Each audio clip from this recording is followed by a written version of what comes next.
Եթերում հերթապամաս հաղորդաշարի կիրակտորյա թողարկումն է, բարի երեկո, այսօր մեր ծրագրում դիտեք։ Վահան կանխարգելիչ լայնածավալ ու բազմաբնույթ միջոցառումներն ավարտվեցին, մնում է ամփոփել արդյունքները։ Պայմանավորվել էին հանդիպել գիշերը 1:30 հիվանդանոցի մոտ, հարցեր ունեին պարզելու, հետո արդեն իրավապահները պիտի պարզեին, թե ինչու մեջտեղ եկավ մահավեր դանակը։ Սկզբում դյուրահավատ վազում էին հեշտ վաստակի հետևից, այնքան, որ հասան ոստիկանություն, թե հասեք, խարդախության զոհ ենք դարձել։ Արտաքին ծառայությունը գործում է նոր թափով, առաջին արդյունքներն արդեն ակնառու են։ Նոյեմբերի 22-ին ոստիկանության պետ գեներալ լեյտենանտ Վլադիմիր Գասպարյանը հանդիպեց արտաքին ծառայություն իրականացնող ստորաբաժանումների աշխատակիցներին։ Բնակչության հետ համագործակցության խորացում, քաղաքացիների իրավագիտակցության բարձրացում, իրավական մշակույթի ձևավորում, հանցագործությունների ու վարչական իրավախախտումների նախականխում, նպատակներ, որ պետք է ի վերջո կյանքի կոչվեն։ Ոստիկանություն հասարակություն կապն ամրապնդելուն, վստահության և փոխգործակցության մթնոլորտ ստեղծելուն ուղղված կազմակերպչական միջոցառումները ոստիկանությունում շարունակվում են։ Մեր քաղաքացուն շատ քիչ բան է պետք, շատ քիչ, որ մեզ հարգի եւ ընդունի մեզ այնպեսին, ինչպեսին մենք ուզում ենք ընդունված լինենք, շատ քիչ բան է պետք։ Մենք ընդհանրապես մի թեթև ձևափոխվեցինք, մի թեթև մեր արտաքին ծառայությանը զարկ տվեցինք, շատ չնչին եւ բոլորի կողմից նկատելի դարձավ։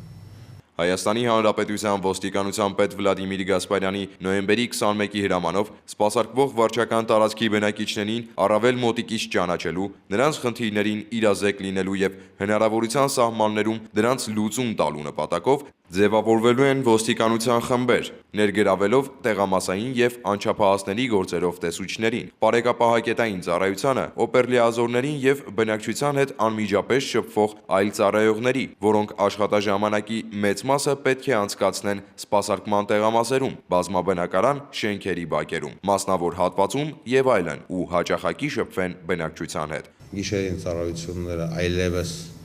ուժեղանալու են, նախատեսում ենք գիշերային ոստիկանություն հասկացություն մտցնել, գիշերները մենք բաժիններին ենք տալու օպերատիվ կառավարում, ես ուզում եմ, որ իրական կատարվի, ոչ թե մենք հրամանը մնա օդում, այդ ծառայության մեջ նախաձեռնությունը վերանա, ես չեմ ուզում, ես ուզում նախաձեռնություն լինի։ Սպասարկվող վարչական տարածքներում ըստ տեղամասերի, տեղամասային տեսուչների եւ օպերլիազորների համագործակցությամբ ամբողջացվելու եւ համակարգվելու են համապատասխան հաշվառումները, առանձնակի ուշադրություն դարձնելով օպերատիվ առումով առավել բարդ տեղամասերի։ Ոստիկանության խմբերի անմիջական հսկողության տակ են լինելու վարչական տարածքներում գործող ուսումնակրթական, մշակութային, առողջապահական, արտադրական կազմակերպություններում, զվարճանքի եւ այլ հասարակական վայրերում իրավախախտումների նախականխման եւ բացահայտման աշխատանքները։ Հրամանով նախատեսված է հանցավորության դեմ պայքարի արդյունավետությունը բարձրացնելու, հանցագործությունների բացահայտման եւ դրանք ծնող պատճառների ու պայմանների վերացման աշխատանքներում օգտագործել համայնքների բնակչության ողջ ներուժը։ Գիշերային ուժեղացված ծառայությունն արդեն տվել է արդյունքներ։ Ժամը 03:00-ի սահմաններում ոստիկանության Քանաքեռ Զեյթունի բաժնի քերական աջակցության բաժանմունքի եւ ՊՊՑ երրորդ գումարտակի աշխատակիցները իրացնելով ստացված օպերատիվ տեղեկությունը համատեղ զննությանը ենթարկվել սակրավարկ 64 տան դիմաց կայանված սպիտակ գույնի VAZ-20213 մակրիշի ավտոմեքենան, որի ներսից հայտնաբերվել է զենք եւ զինամթերք։ Մեքենայի հետևին նստելատեղին Կաշվեպատյանում հայտնաբերվեց կարճեցված երկփողանի որսորդական ռացան, թմբուկավոր ինքնաշենատրճանակ, գաղտնի փականով դանակ ու սև գույնի գործվածքից 2 գլխարկ դիմակ։ Ոստիկանների ձեռնարկած օպերատիվ բացատրական աշխատանքների շնորհիվ մեքենայատերը նույն փողոցի բնակիչ 21-ամյա Արամ Ավետիսյանը հաջորդ օրը ինքնակամ ներկայացավ ոստիկանության բաժին։ Հայտնաբերվածն առգրավել եւ ուղարկվել է ոստիկանության փորձաքրեագիտական վարչություն, կատարվում է հետաքննություն։ Հովհաննիսյան Ռուբենը առավոտվա ժամը 4-ի կողմերը 16-րդ թաղամասում էր, կոտրեց խանութներից մեկի պատուհանի ապակին ու ներս մտավ։ Նպատակը հասկանալի է, բարի չէր, գողություն էր մտմտում։ Գիշերվա լռության մեջ ականջին ձայն հասավ, կարծես միացել էր խանութի ազդանշանային համակարգը։ Մի քիչ սպասեց ու ենթադրելով, թե այլևս վտանգ չկա, մտավ։ Բայց հարևանությամբ ապրող խանութպանը գիշերը լավ չէր քնել։ Ստանալով ահազանգը, ոստիկանության Մաշտոցի բաժնի հերթապահ խմբի ղեկավարը կապվեց տարածքում գիշերային ուժեղացված ծառայություն կատարող վերակարգին ու հրահանգեց շտաբ մեկնել դեպքի վայր։ 4 խմբերից մեկը մոտակայքում էր։ Ուժեղացված ծառայության ընթացքում շրջագայության ժամանակ ահազանգ ստացվեց, որ 16 թաղամաս 31 շենքի առաջի հարկի խանութի ազդանշանը միացել է։ Շտաբ մեկնելով նշված վայրը նկատեցինք, որ ապակին կոտրված է, զեկուցելով ղեկավարությանը իրենց հրահանգով փակվեց տարածքը։ Ոստիկաններից մեկը նկատեց աղոտ մի ստվեր, որը շարժվեց խանութի ներսում։ Ուրեմն գողը դեռ այստեղ է։ Մոտ լինելն ու արագ տեղ հասնելը ոստիկանների առավելությունն էր, իսկ 20-ամյա նախկինում դատապարտված Ռուբենին նոր փորձություն էր սպասվում՝ թաքնվել գողության վայրում։ Երկար ժամանակ ոստիկանները նրան չէին կարողանում գտնել ոչ այնքան մեծ խանութի տարածքում, նույնիսկ կասկածեցին, գուցե գործընկերոջ տեսողությունն է խաբել, հետո մեկի մտքով անցավ բացել սառնարանը։ Երիտասարդին դա էլ չօգնեց։ Նրա թաքստոցը հայտնաբերվեց, ինքն էլ բերման ենթարկվեց ոստիկանության Մաշտոցի բաժին։ Ռուբեն Հովանիսյանը ձերբակալված է։ Ոստիկանություն հասարակություն կապը պետք է ամուր լինի, եւ այդ հարցում իր դերն ունի նաեւ հասարակությունը։ Մարդկանց մի խումբ կա, որ թեպետ օրինապահ է, բայց խուսափում է իրավապահների հետ շփվելուց։ Խոսքը հանցագործությունների վերաբերյալ հայտարարություն չտալու մասին է։ Ինչ պատճառաբանություն ասես, չեն գտնի, միևնույն է, չի բացահայտվի, տարածը մի բան չի, ավելորդ գլխացավանքի մեջ չընկնենք եւ այլն։ Պարզ է, թե այս պահվածքով ում ջրաղացին են ջուր լցնում։ Դեռ լավ է, որ դիտում են մեր հաղորդումը, ճանաչում ցույց տրված գողոնը, որ ժամանակին իրենց ապրանքն է եղել ու վերջապես դիմում ոստիկանություն։ Մեր նախորդ թողարկումներից մեկում ներկայացրել էինք ոստիկանության Վաղարշապատի բաժնի կողմից բացահայտված հանցավոր մի խումբ, որի անդամները Էջմիածնի բնակիչ Տիգրան Ադամյանն ու երևանցիներ Արտաշես Հարությունյանը եւ Յուրի Գրիգորյանը հարմարեցված բանալիներով բացել էին մի շարք բնակարանների դռներ եւ կատարել գողություններ։ Նրանց մոտից հայտնաբերված իրեղեն ապացույցները ներկայացրել էինք հանրությանը տուժողների կողմից ճանաչելու նպատակով։ Նոյեմբերի 23-ին ոստիկանության Վաղարշապատի բաժին է դիմել մի կին եւ հայտնել, որ ներկայացված գողոնի մեջ ճանաչել է օգոստոսի 28-ին իր տնից գողացված իրերը եւ հայտնել, որ գողության մասին ոստիկաններին չի դիմել։ Կրկին ներկայացնում ենք արգրաված այն իրերը, որոնք գողացվել են նշված հանցախմբի կողմից։ Իրենց իրերը ճանաչողները կարող են դիմել ոստիկանության Վաղարշապատի կամ մոտակա բաժին։ Կրկին կոչ ենք անում ջուր չլցնել անցամետ տարերի ջրաղացին, յուրաքանչյուր հանցագործության մասին տալ հայտարարություն, համոզված, որ հանցագործությունները վաղ թե ուշ բացահայտվում են, ինչպես բացահայտվել էր Հրազդանում կատարված գողությունը։ Հրազդան քաղաքի մի քանի բնակիչ գումար վաստակելու ուրույն ճանապարհ էին գտել։ Գունավոր մետաղի ջարդոն էին գողանում ու հանձնում կետերում։ Ու մինչ նրանք կշարունակեին իրենց հանցավոր ոտնձգությունները, ոստիկանության Հրազդանի բաժնի աշխատակիցները ձեռնարկում էին համապատասխան միջոցառումներ։ Ոստիկանության Հրազդանի բաժնում օպերատիվ տեղեկություններ են ստացվել այն մասին, որ Հրազդանի ծննդատան նախկին չգործող տարածքից պարբերաբար կատարվում են գողություններ։ Վաղան 2011 համալիր կանխարգելիչ միջոցառման շրջանակներում մեր կողմից ձեռնարկվել են համապատասխան օպերատիվ հետախուզական միջոցառումներ, որոնց արդյունքում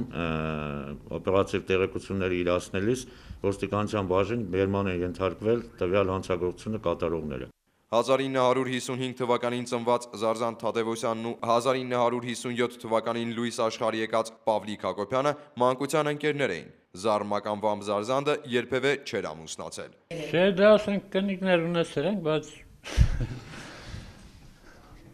Ինչևէ, մանկության ընկերները հասուն տարիքում նույն ոգով ընկերությունը շարունակում էին, միասին հաճախ էին օղի խմում, կարելի է ասել ամեն օր։ Այդ օրինակ ծախսերի եւ գումար ձեռք բերելու համար էլ հաճախ էին լինում նախկին ծննդատան մասնաշենքում, տանում էին երկաթե ամրաններ, թունջե խողովակներ եւ այլն։ Իդեպ Զարզանդն ու Պավլիկը միայնակ չէին այցելում նախկին ծննդատուն։ Նրանց ընկերակցում էին հրազդանաբնակներ Ռաֆիկ Մկրչյանն ու Արթուր Բաբայանը։ Քարյակը սեպտեմբեր, հոկտեմբեր, նոյեմբեր ամիսներին բազմիցս էր ելում ու տարել ծննդատուն ու իրենց գործունեությունից գոհ էին։ Նախկինում 3 անգամ դատապարտված Պավլիկը Զարզանդի հետ հերթական հանցավոր համաձայնությամբ տարավ 2 հատ բժշկական նշանակության մետաղյա բալոն, բայց սա արդեն վերջն էր։ Գողոնով հանդերձել բերման ենթարկվեցին եւ հիշեցին նախկինում ծննդատան մասնաշենքից կատարված գողությունների ցանկը, որտեղ իրենց ուրույն տեղն ունեին նաեւ Ռաֆիկ Մկրտչյանի եւ Արթուր Բաբայանի սխրագործությունները։ Ոստիկանության հրազդանի բաժնի աշխատակիցները շարունակելով օպերատիվ հետախուզական միջոցառումները նոյեմբերի 18-ին ժամը 10:30-ին գողության կասկածանքով բերման ենթարկեցին Հրազդան քաղաքի մեկ այլ բնակչի Արսեն Հովանիսյանին։ Նա եւս նախկին ծննդատան շենքում հաճախ էր լինում նույն նպատակով։ Հետո գողոնը հանձնում էր ընդունման կետերում։ Իդեպ Արսեն Հովանիսյանը դեպքի վայրում հանդիպել էր քարյակի անդամներին, իսկ հարցին թե խոսել է հետները, պատասխանեց. Չէ, բարև բայս։ Իդեպ բոլոր այս մետաղամոլները լույս աշխարհ են եկել նույն այդ ծննդատանը։ Գողոնը մասամբ արգելավված է։ Հարազատ ծննդատան երախտամորները ստորագրությամբ բաց են թողնվել։ Կատարվում է նախաքննություն։ Ըստ Հայաստանի Հանրապետության ոստիկանության օպերատիվ հաղորդագրությունների ամփոփագրերի նոյեմբերի 1-ից 25-ը Հանրապետությունում արձանագրվել է գողության 179 դեպք, բացահայտվել 89, որից 12-ը նախկինում կատարված։ Ծանոթանալով պատմությանն ու նախապատմությանը հերթական անգամ զարմանում ես, թե ոմանք ինչ հեշտ են կենցաղային վեճն ու վիճաբանությունն են միջում սառը կամ տաք զենքով, գուցե նույնիսկ չմտածելով հետևանքների մասին։ Այսօր ներկայացնում ենք դանակահարության երկու դեպք։ Առաջին դեպքում երջանիկ պատահականություն կոչվածը միջամտեց, իսկ մյուսը սպանություն էր, մեռնողն էլ 26 տարեկան երիտասարդ։ Նոյեմբերի 19-ին ժամը 20:30-ի սահմաններում ոստիկանության նոր-նորքի բաժին հաղորդազանգ է ստացվել այն մասին, որ նոր-նորքի 7-րդ զանգվա հաց 19-23 բնակարանի մոտ կատարվել է դանակահարություն։ Դեպքի վեր մեկնած օպերատիվ խմբի համար պարզ դարձավ, որ Փեսայի եւ Աներոջ միջև ծագած կենցաղային վեճն ի վերջո ավարտվել է ողբերգությամբ։ Արտակը ցանկանում էր տուն վերադարձնել կնոջն ու երեխային։ Հասկանալի ցանկություն է, բայց փաստարկը ոչ թե խոսքը, այլ մեջտեղ բերված դանակն էր եղել։ Ինքը հայտնվել էր հանցագործի կարգավիճակում, իսկ տուժողը մարմնական վնասվածքներով տեղափոխվել Սուրբ Գրիգոր Լուսավորիչ բժշկական կենտրոն։ Խամբայրյանը դեպքի վայրից դիմել էր փախուստի, բայց պատասխանատվությունից խուսափել նրան չհաջողվեց։ Ձեռնարկված օպերատիվ հետախուզական միջոցառումներով եւ կատարված բացատրական աշխատանքների արդյունքում սույն թվականի նոյեմբերի 20-ին ժամը 21:30-ի սահմաններում ոստիկանության նոր-նորքի բաժինն է ներկայացել արտակ եւ տվել խոստովանական բացատրություն։ Ոստիկանության բաժնում հայտնված 27-ամյա Արտակ Խամբարյանի խոստովանությամբ պարզվեցին դեպքի բոլոր մանրամասները։ Գնացի կնոջս եւ երեխուս բերեի,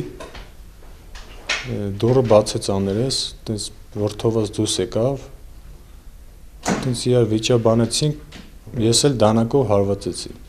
Արտակ Խամբարյանը կալանավորված է, կատարվում է նախաքննություն։ Նոյեմբերի 1-ից 25-ը Հանրապետությունում արձանագրվել է մարմնական վնասվածք հասցնելու 173 դեպք, բացահայտվել է 163-ը, որից 14-ը նախկինում կատարված։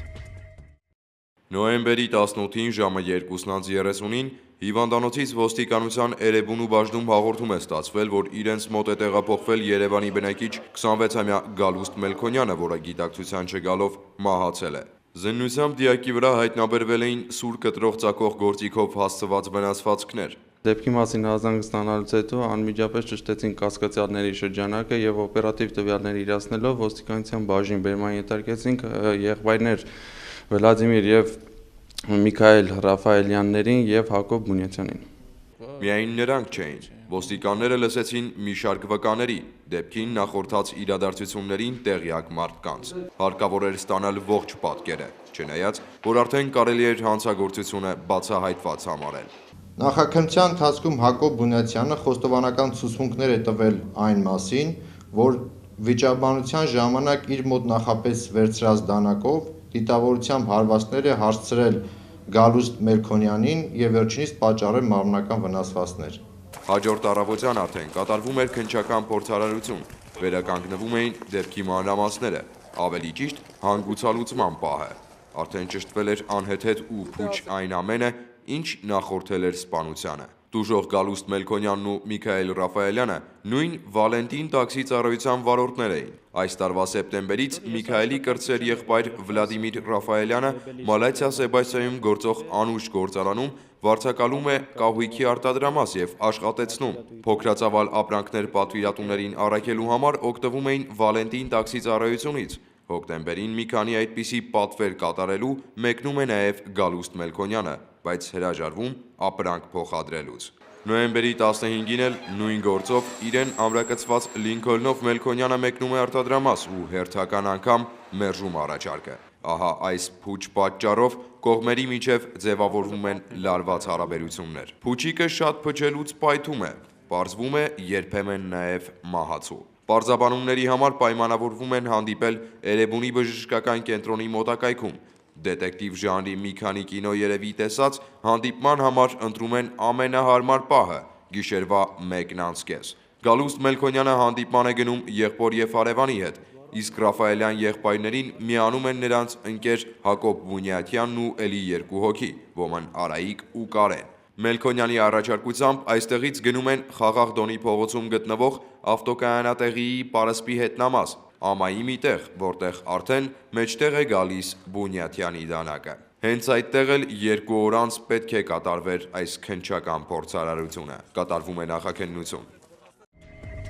Նոյեմբերի 1-ից 25-ը հանրապետությունում արձանագրվել է սպանության 5 դեպք, որոնք բացահայտվել են։ Նոյեմբերի 20-ին ավարտվեցին Վահան Կանխարգելիչ լայնածավալ ու բազմաբնույթ միջոցառումները, թեպետ որոշ տվյալներ նախնական են, բայց արդեն կարելի է ամփոփել արդյունքները։ Վահան 2011 կանխարգելիչ միջոցառումների շրջանակներում ոստիկանության աշխատակիցների կողմից արգրավվել է 183 միավոր հրազեն, որոնցից կամավոր հանձնվել է 135-ը։ Բացահայտվել է թմրամիջոցների ապօրինի շրջանառության 60 դեպք, արգրավվել է մեծ քանակի թմրամիջոց։ Հայտնաբերվել է 67 հետախուզվող, որոնցից 9 ոստիկանություն են ներկայացել կամավոր։ Բացահայտվել են նաև գողության, մարմնական վնասվածք հասցնելու, խարդախության եւ այլ հանցագործությունների դեպքեր։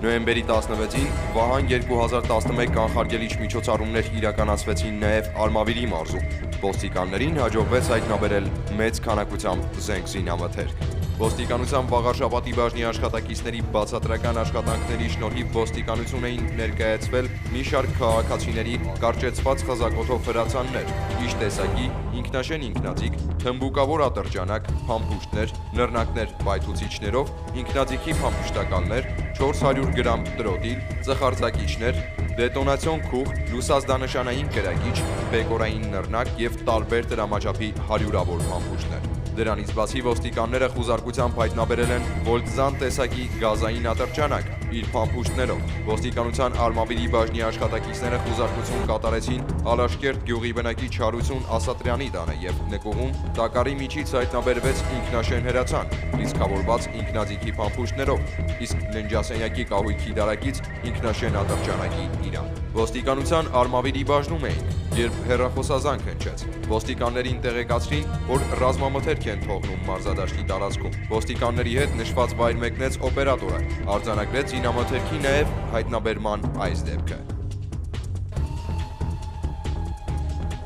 Ոստիկանների բացատրական աշխատանքների շնորհիվ քաղաքացիները կամովին ներկայացրել էին նաև փամփուշտներ, պայթուցիչներ, սվինդանը։ Ոստիկանության Բաղրամյանի բաժնի աշխատակիցները Լեռնագոր գյուղի տներից մեկի խուզարկությամբ հայտնաբերեցին իշ 18 տեսակի ողորկափող որսորդական հրացան փամփշտագոտիով։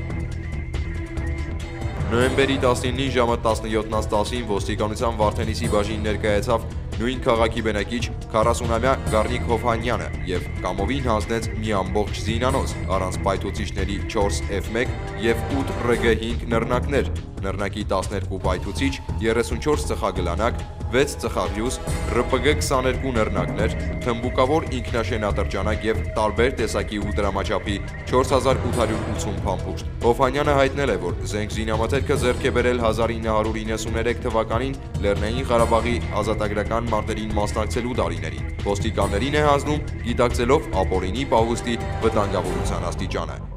Ոստիկանության Կոտայքի բաժնի ծառայողները խուզարկություններ կատարեցին Գառնի եւ Արզենի գյուղում։ Գառնիում Ամբակում Գրիգորյանի տան եւ նրան պատկանող Իշխաննոց անվամբ ռեստորանային համալիրի խուզարկությամբ հայտնաբերվեցին տոս ակոսափող, իշ 18 ողորկափող եւ MP 512 օդաճնշիչ հրացաններ, 78 փամփուշտ եւ 2 դանակ։ Արզենիում Էդվարդ Արշակյանի տնից էլ հայտնաբերվեցին փամփուշտներ, կարճեցված ռետինեմահակ, նաեւ դիազեպամ տեսակի 38 դեղահավ։ Ոստիկանության Նաիրիի բաժնի ծառայողների կատարած խուզարկությունների ընթացքում Կոտայքի մարզի Պրոշյան գյուղից հայտնաբերվել է կարաբին տեսակի ակոսափող հրացան, իսկ Նորգեղի գյուղի բնակիչ Իսլամ Ռաշոևի տանակից շինությունից 82 գրամ չորացված կանեփանաման զանգված։ Համակարգիչը դարձել է անհրաժեշտություն, նոթբուքներն ու նետբուքներն էլ։ Ամեն քայլափոխի կհանդիպես սրանց վաճառքի գովազդի, բայց այդ ինչ հնարամիտ գովազդ են անում խարդախները, որ դյուրահավատները ինքնակամ զրկվում են նոթբուքից էլ, փողից էլ։ Երրորդ հազարամյակում մարդկությունը թևակոխեց զարգացման նոր փուլ։ Դժբախտաբար, զարգացում ապրեց նաև հանցավորությունը, այդ թվում նաև հնագույն հանցատեսակներից մեկը՝ խարդախությունը։ Խարդախման մեխանիզմներն էլ նորանում են։ Խարդախները հանդես գալիս նորագույն մտահղացումներով։ Վերջին շրջանում ոստիկանների կողմից արձանագրվեցին խարդախության միատեսակ մի շարք դրվագներ։ Մի դեպքում մի հոգի էր տուժողը, մյուս դեպքում մի ամբողջ ընտանիք, երրորդ դեպքում մի ամբողջ գյուղ։ Բոլոր դեպքերում տուժողները հետապնդել են իրենց շահը, ոչ ոք չի հիշել, որ անվճար պանիրը միայն մկան թակարդում է լինում։ Ոստիկանության կենտրոնականի բաժնի քրեական հետախուզության բաժանմունքի պետի տեղակալ Արման Պապյանը վերջերս վարել է մի գործ, որով անցնող տուժողներին խարդախը նախ գումար է առաջարկել, շահելով նրանց վստահությունը, հետո հաջողությամբ այդ վստահությունը չարաշահելով վերցրել էր նոթբուքերն ու անհետացել։ Իրենց անվամբ նոթբուքները վերցնում, նրանց տալով որոշակի գումար, հետո այդ գումարները այդ նոթբուքը վերցնում է իրեն, պարտավորվելով ամեն ամիս պարտադիր վճարումներ կատարել, բայց արդեն հոկտեմբեր ամսին նա այդ գումարները չէր մուծել եւ բոլորի բնակարաններում հիմնական եկել էին այդ բողոքները։ Մի խոսքով իրացնելով այդ տեղեկությունները մենք Հովհաննես Հովհաննիսյանին բերման ենթարկեցինք ոստիկանության բաժին, որտեղ պարզվեց, որ նա մի շարք քաղաքացիներից կատարել է նմանատիպ խարդախություններ, այսինքն ծանոթանալով ինչ-որ մի անձի հետ, նրան առաջարկում է իր հետ համատեղ աշխատանք կատարել, ինտերնետ կլուբ բացելու համար, մարդկանց գտնել, որոնք կհամաձայնվեն բիլային գրասենյակներից վերցնել իրենց անվամբ նոթբուք համակարգիչներ, նրանց որոշակի գումար կտրամադրի 5-ից 15,000 դրամի սահմաններում։ Արմեն Պապյանը նշեց նաև, որ սա խարդախությամբ իրացնելու առաջին դեպքը չէ եւ հիմնականում տուժողները սեփական անփութության պատճառով են դառնում խարդախության զոհ։ Նոյեմբերի 17-ին էլ նմանօրինակ մի դեպք տեղի էր ունեցել Արմավիրի մարզում։ 26-ամյա Բաբկեն Բուդաղյանը Միասնիկյան գյուղում էր, սկզբում համոզել էր ընտանիքի միանդամին, ապա մյուսին։ Վերջում նրանց անձնագրերով 4 նետբուքի ապարի գնման գործարք էր իրականացրել, վաճառել ուրիշի տեխնիկան ու անհետացել։ Մի նետբուքի արժեքը 200,000 դրամ էր, տուժողներին հասցված ընդհանուր վնասը 800,000 դրամ։ Ինչն է դրդում տուժողներին խաբեության զոհ դառնալ։ Ինչու են մարդիկ գործարքի գնում անծանոթի հետ։ Ինչու են վստահում։ Այս հարցերի պատասխանները քաղաքացին պետք է փնտրի նախ եւ առաջ իր մեջ, որովհետև խարդախման մեխանիզմը գործի է դրվում, երբ պոտենցիալ տուժողը ինչ-ինչ նպատակներ կյանքի կոչելու համար փորձում է շրջանցել օրենքն ու ցանկալի գործարքը իրականացնել զարթուղի ճանապարհով։ Ցանկացած առաջարկության անվերապահորեն մի հավատացեք։ Գործարքի գնալուց առաջ կրկին ծանրութեթև արեք օգուտն ու վնասը։ Անծանոթի խոստումներն էլ հալած յուղի տեղ մի ընդունեք։ Փորձեք կշռադատել, ճիշտը զատել ստից։ Եվ ամենագլխավորը, դեպի նպատակը գնացեք միայն օրինավոր ու օրինական ճանապարհով, ինչը ձեզ զերծ կպայի անկանխատեսելի հետևանքներից, տվյալ դեպքում բանկային տհաճ ծանուցակներից ու պարտատերի անցանկալի բեռից։ Իդեպ այս տեսանյութն արդեն պատրաստ էր, երբ ստացվեց հերթական տեղեկատվությունը։ Բացահայտվել էր Բաբկեն Բուդաղյանի խարդախության ևս 3 դեպք, այսինքն թե ևս 3 հոգի ճաշակել էր խաբվելու դառնությունը։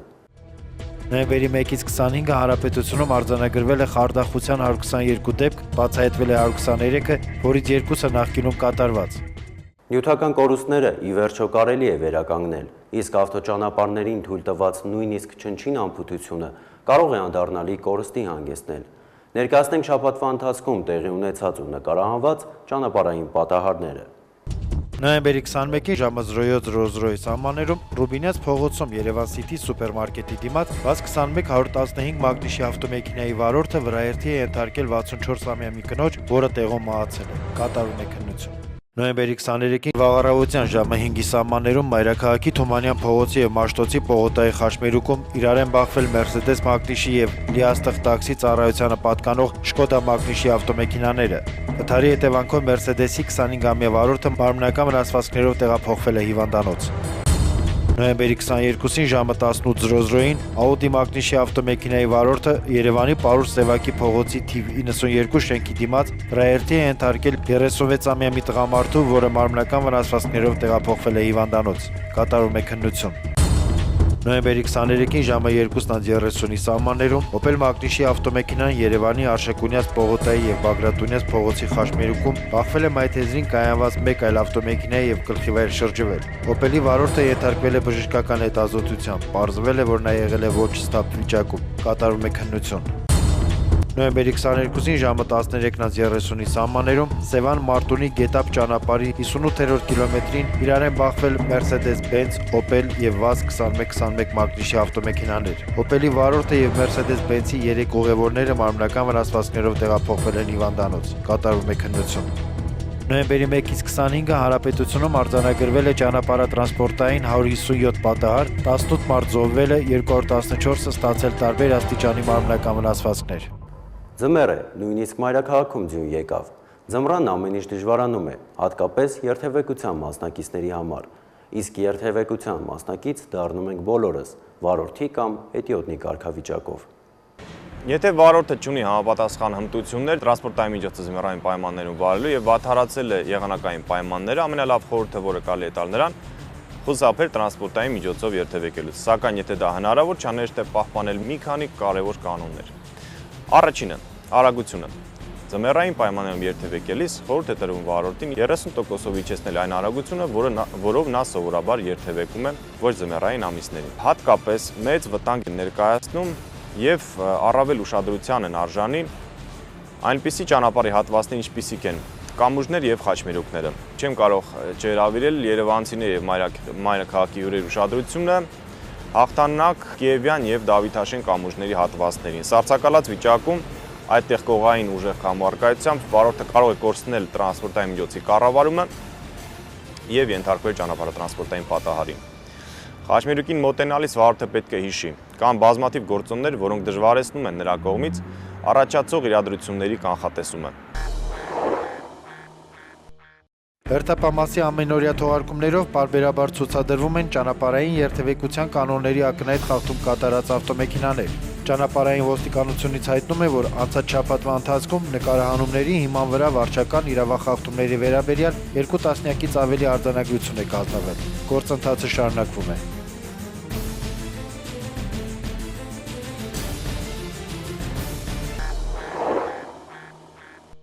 Այսօրվա համար նախատեսել ենք այսքանը, կհանդիպենք հաջորդ կիրակի, ցտեսություն։ Ոստիկանության հասարակայնության հետ կապի եւ լրատվության վարչությունում գործում է ուղիղ կապ, որի ընթացքում քաղաքացիներին հետաքրքրող հարցերին պատասխանում են ոստիկանության ծառայությունների պատասխանատուները։ Հերթական ուղիղ կապի հյուրն է լինելու Հայաստանի Հանրապետության ոստիկանության շտաբի պետի տեղակալ, տեսչական վարչության պետ, ոստիկանության գնդապետ Միշա Սարդարյանը։ Հարցեր կարող եք ուղղել ոստիկանության ծառայողների անօրինական գործողությունների, այդ թվում իրավախախտումների, ինչպես եւ հակահասարակական արարքի մասին հաղորդում կամ հայտարարություն չընդունելու վերաբերյալ։ Ուղիղ կապը կգործի նոյեմբերի 29-ին, ժամը 14:30-ից մինչև 17:30, 59 60 54 հեռախոսահամարով։